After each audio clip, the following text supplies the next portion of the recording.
ជំរាបសួរមកគ្នាជួបខ្ញុំបានតារាអេឡិចត្រូនិកអញ្ចឹងថ្ងៃនេះខ្ញុំមកតមេរៀនជាមួយនឹងបន្ទាប់ពីដែលយើងបានសិក្សាជាមួយនឹង transistor ហើយយើងចូលទៅដល់ FET ហើយនិង MOSFET អញ្ចឹង MOSFET និង FET ជាអ្វីអញ្ចឹងតើ FET ជាអ្វីអញ្ចឹង FET គឺជាប្រភេទយើងហៅថាជាប្រភេទ transistor ដែលមានអានុភាពឬក៏កម្លាំងខ្លាំងFET មានតួនាទីដើរទៅលើជាប្រភេទគ្រឿងអេឡិចត្រូនិកដូចជា switch និង transistor ធម្មតាដែរលើកលែងតែឈ្មោះរបស់វាគឺផ្សេងគ្នាហើយនឹងដំណើរការរបស់វាបញ្ជាទៅខុសពី transistor ហើយក៏ពិបាកបញ្ជាជាង transistor ផងដែរអញ្ចឹងមានន័យថា FET គឺជាប្រភេទដែលយើងអាចនិយាយបានថាអានុភាពវាកម្លាំងវាខ្លាំងហើយវាតួនាទីរបស់វាប្រៀបដូចជា switch កុងតាក់ដូចទៅនឹងtransistor ផងដែរប៉ុន្តែលើកលែងតែវាឈ្មោះវាខុសគ្នាទេអញ្ចឹងណាបងឈ្មោះវាគឺខុសគ្នាអញ្ចឹងយើងចូលដល់ MOSFET អញ្ចឹងតើ MOSFET ជាអ្វីអញ្ចឹង MOSFET គឺជាមានន័យថាជាប្រភេទ FET ដែលមានអានុភាពខ្លាំងបំផុតហើយវាមានរូបរាងលក្ខណៈដំណើរការនិងការបញ្ជាជើង gate ដូចទៅ FET តែម្ដងហើយលក្ខណៈខុសគ្នារវាងវាមាន A ធំជាង FET តែភាគច្រើនកម្រិតតង់ខ្យងគឺទាបជាង FET គេប្រើវាច្រើននៅក្នុងប្រភេទដែលមានតង់ខ្យងទាបតែចរន្តខ្ពស់ដូចជាប្លុករុញភ្លើងទៅ chip និង inverter ជាដើមអញ្ចឹងមានន័យថា FET និង MOSFET គឺខុសគ្នាបែបហ្នឹងជាមួយនឹង MOSFET គឺវាមានលក្ខណៈថាអានុភាពវាជាប្រភេទ FET ដែលមានអានុភាពខ្លាំងហើយវាមានរូបរាងរបស់វាលក្ខណៈបែបបញ្ជាជាយើង gate ទៅដល់ជាមួយនឹង FET តែម្ដងហើយវាមានលក្ខណៈតូចថាជើងវាធំជាងជើង A របស់វាធំជាង FET ប៉ុន្តែភាគច្រើនគេប្រើ FET គេប្រើ MOSFET នេះគឺនៅក្នុងប្រភេទលក្ខណៈថាតង់ខ្យងទាបប៉ុន្តែវាជាចរន្តខ្ពស់ដែលយើងប្រើនៅក្នុងប្លុកបែបរុញភ្លើងទៅ chip ហើយនឹងជាមួយនឹង inverter អញ្ចឹងយើងចូលទៅបន្តទៅទៀតជាមួយនឹង FET អញ្ចឹង FET និង MOSFET មានជើងដែលយើងអាចមានជើងគឺជើង gate គឺជាជើងបញ្ជាប្រភេទ base ហើយជាមួយនឹងជើង D ជាប្រភេទបញ្ជូនទៅចរន្តចេញពីជើង collector ហើយជាមួយនឹងជើង source ដែលយើងហៅថាជើង S គឺជាចរន្តចូលប្រហែលជើង emitter អញ្ចឹងទាំង FET ទាំង MOSFET គឺចែកចេញជាពីរប្រភេទជាមួយនឹង N channel ជាមួយនឹង P channel បើសិនជា transistor វាមាន P មាន2 channel មាន NPN និង PNP ប៉ុន្តែជាមួយនឹង FET និង MOSFET គឺចែកចេញជាពីរគឺមានជាមួយនឹង N channel ហើយជាមួយនឹង P channel អញ្ចឹងនេះគឺជានិមិត្តសញ្ញារបស់គេហៅថា FET symbol អញ្ចឹងមានន័យថានិមិត្តសញ្ញារបស់FET ជាមួយនឹង MOSFET អញ្ចឹងជាមួយនឹងនេះគឺជារូបរបស់ P channel ហើយជាមួយនឹង N channel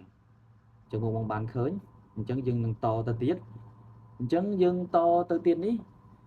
យើងតមកជាមួយនឹង N channel ហើយនឹង P channel គឺវាដូចតែគ្នាជាមួយនឹងវាមិនមែនដូចគ្នាទៅ transistor ទេប៉ុន្តែវាខុសគ្នាបែបតិចតួចដែរជាមួយនឹង N channel ជាមួយនឹង P channel អញ្ចឹងអានេះគឺជា MOSFET មិញខ្ញុំសូមអធិស្ឋានមិញនេះជា FET symbol នេះគឺជា symbol របស់ FET ទេហើយនេះជា symbol របស់ MOSFET ខ្ញុំអធិស្ឋានបងហើយជាមួយនឹងទី2ដែលយើងនិយាយអំពីការដំណើរការប្រើប្រាស់អញ្ចឹងក្នុងការដំណើរការប្រើប្រាស់របស់ជើងបញ្ជា gate ខុសពី transistor ដែលទាំងស្រុងតែម្ដងដោយវាបញ្ជាទៅលើចរន្តទាំងពីរប៉ូលគឺប៉ូលបូកប៉ូលដកទៅបញ្ជាវាអញ្ចឹងមានន័យថាដំណើរការរបស់ប្រើប្រាស់របស់វាគឺជាប្រភេទជើង gate ដែលខុសពី transistor ដោយវាបញ្ជាទៅលើចរន្តហើយគេពីប៉ូលបូកទៅប៉ូលដកយល់ទេបងអញ្ចឹងយើងចូលមកដល់ FET អញ្ចឹង FET គឺជាទូទៅដែលយើងអាចនិយាយបានថាជាមួយនឹងប្រភេទ transistor ធំជាង transistor តែកម្រិតតង់ខ្យងភាគច្រើនគឺវារៀងជាង transistor ហើយ MOSFET មានចរន្តធំជាងជាមួយនឹង FET និងមានតង់ខ្យងទាបអញ្ចឹងខ្ញុំសរុបកន្លែងហ្នឹងបន្តិចខ្ញុំអាចនឹងបងអាចនឹងឆ្ងល់ថាខ្ញុំអានទៅវាអត់យល់អញ្ចឹងខ្ញុំបញ្ចូលកន្លែងទៅហ្នឹងបន្តិចកន្លែងថា FET គឺជាទូទៅវាជាចរន្តធំជាង transistor ហើយកម្រិតរបស់វាគឺភាគច្រើនវាទាបជាង transistor ហើយ MOSFET គឺវាមានចរន្តធំជាង FET វិញហើយវាមានតង់ខ្យងទាបជាង FET វាធំជាង FET ប៉ុន្តែចរន្តតង់ខ្យងរបស់វាគឺទាបជាង phẹt mình mô phẹt cho mùi nâng phẹt chân nhung sầm đồng tiếc cứ mô phẹt cho đòn thông chiến bàn tay đào phẹt đàoไปđào việt thông chiến mét bàn tay vì mình tăng tăng sống tôi chiến phẹt chẳng bộ môn đạp cái thằng vô tích nhung nè chân cái này cứ chia cái lại ân phải ấn này cái này ní ân trên này là chẳng chẳng dừng cho từ màu mùi tiếc cứ cái lại nhờ cái pra view trơn từ lơ block ភ្លើង ដូចជា power lock គេហៅ power block ដែលមានតង់ខ្យងខ្ពស់និងចរន្តខ្ពស់ឬក៏ដើម្បីរុញភ្លើងទៅវិជាដុំភ្លើងឧទាហរណ៍ដូច power supply មួយអញ្ចឹងគឺបងបងគ្រាន់តែមើលទៅបងបងដឹងហើយវាមានដុំភ្លើងមួយមាន fat ហើយយើងមាន mo fat អញ្ចឹងទៅបើទៅដោយសារតែវាទប់យើងហៅថាវាចរន្តខ្ពស់ដើម្បីវាចរន្តរបស់អគ្គិសនីហ្នឹងគឺវារុញច្រានទៅបជាទៅលើដុំភ្លើងតែម្ដងវាបជាទៅលើភ្លើងតែម្ដងដូចជា power supply យើងអញ្ចឹងគឺនេះគឺជាប្រភេទ bot power supply ហើយអញ្ចឹងខ្ញុំចូលទៅបន្តទៀតនេះគឺជាប្រភេទដុំភ្លើងគេដាក់ជើងដុំភ្លើងអានេះជាមួយនឹងជើង fat អញ្ចឹងណាបងហើយជាមួយនឹងអានេះជាប្រភេទ inverter ដែលយើងប្រើ MOSFET ទាំងអស់នេះសិត MOSFET ខ្សែពីនេះគឺពី12 V DC ហើយជាមួយនឹង220 V AC អញ្ចឹងណាបងអញ្ចឹងយើងចូលមកមើលកន្លែងនេះគឺកន្លែង N channel របស់ MOSFET ហើយជាមួយនឹង P channel របស់ MOSFET អញ្ចឹងគ្រាន់តែនេះគ្រាន់តែជា symbol ឬជារូបនិមិត្តសញ្ញាហើយជាមួយនឹងប្រភេទនេះយើងហៅថា BJT and JFET transistor ជាមួយនឹង MOSFET transistor អញ្ចឹងជាប្រភេទដែលបងបងអាចដឹងអានេះ much smaller correct control អញ្ចឹងមានន័យថា much គឺវាត្រឹមត្រូវជាមួយនឹងប្រភេទ control ដែលយើងអាចយកទៅប្រើប្រាស់បានអញ្ចឹងអានេះ bigger ធំជាងអញ្ចឹងមានន័យថាអានេះតូចជាងប្រើប្រាស់ជាមួយនឹងវាជាប្រភេទ controller ដូចយើងបញ្ជាអញ្ចឹងទៅនេះវាធំសម្រាប់បញ្ជា control ដូចគ្នាអញ្ចឹងជាមួយនឹងនេះអញ្ចឹងអានេះដូចជាគ្នាដោយបងបានឃើញទេជាមួយនឹង N channel ជាមួយនឹង P channel ទេវាជារូបភាពតំណាងក្នុងការដែលយើងប្រើប្រាស់ CQ ផងដែរហើយជាមួយនេះគឺជាប្រភេទ DC to DC boost converter អញ្ចឹងមានន័យថាជាប្រភេទ converter ដែលយើង convert ពី DC ទៅ DC ឧទាហរណ៍ដូចបងចង់ convert ពី 5V ទៅប៉ុន្មាន V 12V ឬក៏ 8V គឺ24V អីអាស្រ័យទៅលើបងប្អូនគ្នាជាមួយនឹងការប្រើប្រាស់ធម្មតាទូទៅជាទូទៅបងឃើញគេលក់ឲ្យជាមួយនឹងគ្រឿងប្រភេទអេឡិចត្រូនិកដែលគេបំលែងភ្លើងពី DC ទៅ DC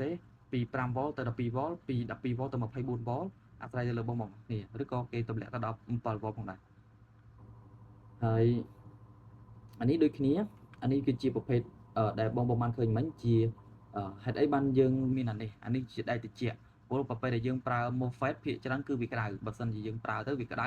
យើងមានដៃត្រជាក់ទប់ការពារផងដែរហើយជាមួយអានេះគឺជាប្រភេទ DC speed control circuit អញ្ចឹងមានន័យថាប្រភេទនេះយើងមានទាំង plosive វាមានទាំងកង់ដង់វាមានទាំង resistor variable វាមានទាំង MOSFET វាមានទាំងដៃត្រជាក់គឺវាការពារបើសិនជាក្នុងករណីភ្លើងខ្លាំងចូលមកវាខ្លាចករណីផ្ទុះគឺវាផ្ទុះតែ plosive ហ្នឹងទេវាដាច់តែ plosive គឺអត់មានបញ្ហាអីទៅលើហ្នឹងទេអូខេអញ្ចឹងនេះគឺជារូបតំណាងមួយដែលសម្រាប់បងដែលចង់យើងអាចយកទៅប្រើប្រាស់បានដើម្បីតេស្តទៅលើ MOSFET អញ្ចឹងបងអាចប្រើជា resistor variable មួយជាមួយនឹង MOSFET ហើយជាមួយនឹង resistor បងអាចដាក់ប្រមាណនេះដូចជាខ្ទង់ដែលបងអាចនឹងយល់ថានេះដូចជាថាត្រឹម 10k ឬក៏ 2k 2k អត់ទេអាច 10k ដែរ 10k គីឡូអូមបងហើយជាមួយនឹង converter ដែលវាដើរដែលយើងដាក់អីគេ DC power source អញ្ចឹងយើងប្រើអានេះមកដើម្បីអីដើម្បីយើងដឹងពីដំណើរការរបស់បន្ត DC អញ្ចឹងនេះដំណើរការរបស់គេឲ្យយើងមើលបើសិនជាយើងមូលបែបនេះអញ្ចឹងធ្វើឲ្យម៉ូទ័រវិលអញ្ចឹងណាបងបើសិនជាបងមានបតតេស្តបងអាចតេស្តបានបើសិនជាបងអត់មានបតតេស្តបងអាចធ្វើជាគំរូប៉ាន់ជាក់ស្ដែងឬក៏ prototype ដែលយើងអាចបញ្ជាទៅលើវាទឹកស្រមបានផងដែរហើយជាមួយនឹង Arduino ដែលយើងបរិជាសញ្ញាគឺគេហៅថាជើង PWM សម្រាប់បងដែលរៀនប្រភេទ code Arduino គឺវានឹងតាក់ទងជាមួយនឹងការបញ្ជាផងដែរហើយមេរៀនយើងដូចជាចប់តែប៉ុណ្្នឹងទេ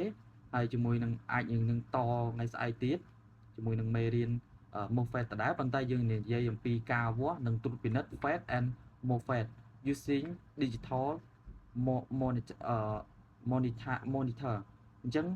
វីដេអូខ្ញុំឈានចូលដល់ទីបញ្ចប់ហើយអញ្ចឹងខ្ញុំសូមអរគុណទៅដល់បងប្អូនអរគ្នាបើសិនជាការបង្រៀនរបស់ខ្ញុំមានកំហុសខុសឆ្គងឬក៏ការនិយាយរបស់ខ្ញុំបងអាចនឹងអត់សូវយល់បងអាចប្រាប់ខ្ញុំបានអាចខមមិននៅខាងក្រោមបានខ្ញុំនឹងព្យាយាមកែសម្រួលបន្តិចបន្តិចដោយសារតែខ្ញុំរៀងលឿនហើយណាមួយដោយសារតែខ្ញុំអានលឿនផងដែរអញ្ចឹងបើសិនជាមានកំហុសខុសឆ្គងខ្ញុំសូមអធិស្ឋានផងណាបងអរគុណច្រើនបងជួបគ្នានៅវីដេអូក្រោយ